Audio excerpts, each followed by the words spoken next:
ban giám khảo và toàn thể quý vị đại biểu và các anh chị em có mặt trong buổi ngày hôm nay. Lời đầu tiên em xin gửi tới quý vị đại biểu, quý ban giám khảo lời kính chúc sức khỏe và lời chào trân trọng nhất ạ.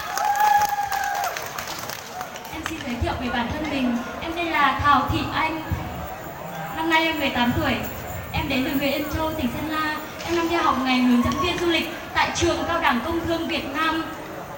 Ước mơ của em là sau này trở thành một hướng dẫn viên giỏi.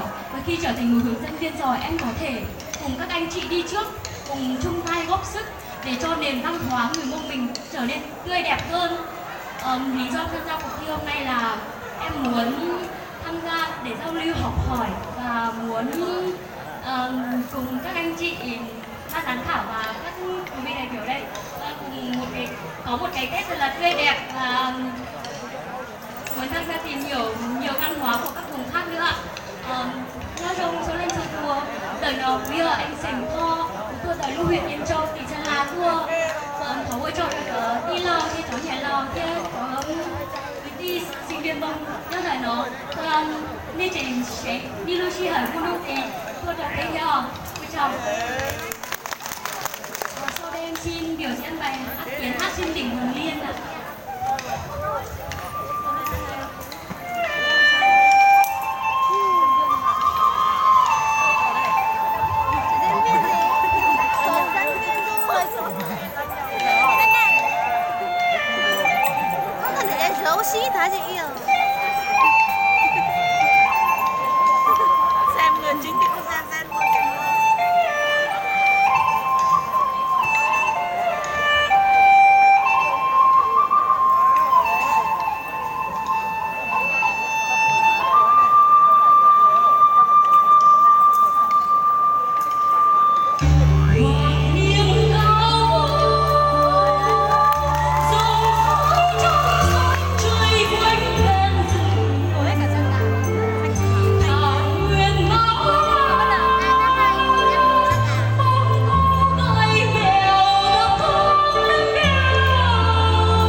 xin chúc mừng bạn